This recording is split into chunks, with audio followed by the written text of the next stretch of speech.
Hey guys, I'm going to do question 9 from the benchmark packet. Basically, we are given a piecewise function. And the reason that I know it's a piecewise function is it has this little curly brackets here. The other reason I know it's a piecewise function is they're telling us the pieces of those functions that they want. They're saying, I only want to slice it at a -6 and 3, -3 for that first function. And on the second function, I want to slice it from a -3 to 0. So that's how I know this is a piecewise function, but this is always the format. So, all right, so now, again, whenever they give you a function, it doesn't matter. We're going to use the graph, and either we can use the table or we could just evaluate it straight. So here, let's go. Grab the calculator. Now, we're going to do tab function. Now, to graph piecewise functions, we just need to go get the symbols. Now, it's right next to the book. Everything that you need for this exam when it comes to graphing is always going to be in the button next to the book. So this is stack fraction right here. This is exponents. This is square roots. This is some special roots. This is an exponential with the base e. This is logarithms, which we won't use. And right here, you see this little curly bracket? That's the one we want. So we click on that. And then all we're going to do is we're going to come here and we're going to enter what they've given us. We're going to enter the functions with the intervals that they gave us. So it's going to be parentheses, x plus 5 squared minus 2. And then I'm going to tab over and I'm going to enter the inequality that tells me the piece that I need. So it's a -3, or excuse me, it's a -6. It's a -6 is less than or equal to, so I'm going to use this, less than or equal to x. And then the second one is, second part of the inequality is less than a -3.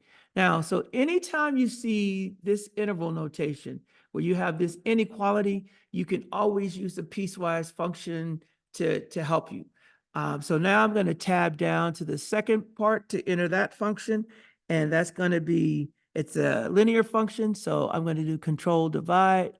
So it's going to be 2 over 3 x, and then it is plus 4. And then again, I got to enter the interval. So this is going from a -3 is less than or equal to x, and less than 0. All right, so now that's the toughest part. You just have to be able to go and enter this, and you got to be careful. You got to enter the function, and then you're going to see the comma. Then you jump over to the inequality part. Then you tab down to the next function. This one is linear. You go past the comma, and then you enter the interval notation for that. And then you just press enter. And the calculator will create the image for you. Now, in this case, sometimes they're asking us to graph these piecewise functions. So what we would do is we would just go through and pick out some points on each part of this, each piece, and then we would graph it. But that's not what they're asking us. They asked us for, let's go back to it. They said, what is f of a -3? So all we would have to do is go to the table. We can use table or we can use menu 51. I'm going to use both. Control T. It's saying that these are undefined. So what we need to do is we need to go up until we get to a -3. So we go all the way up, and it says when the input is a -3, the output is going to be 2. So that's our answer, 2. Now, I'm going to get rid of this. I'm going to do Control T. That's how you get rid of the table. Now, if I do menu 51, and if I put in the input that they gave us, which was a -3, if I type in a -3, press enter, it takes me to where the output is. It tells me that when the input is a -3, the output should be 2, which is what we already saw. So we're done.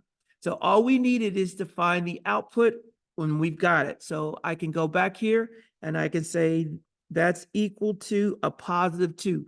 that would be worth 2 points. They gave me that piecewise function. I graphed it. I looked at the table, and that's what I got. I got when the input is a -3, the output is 2. I'm done. So there is going to be a piecewise function on the exam. Just a hint on that. So if you're not comfortable doing piecewise function, make sure you try to do a couple. Watch this video. Make sure you follow what I just did, and you should be good. All right, I'm going to stop and I'm going to post.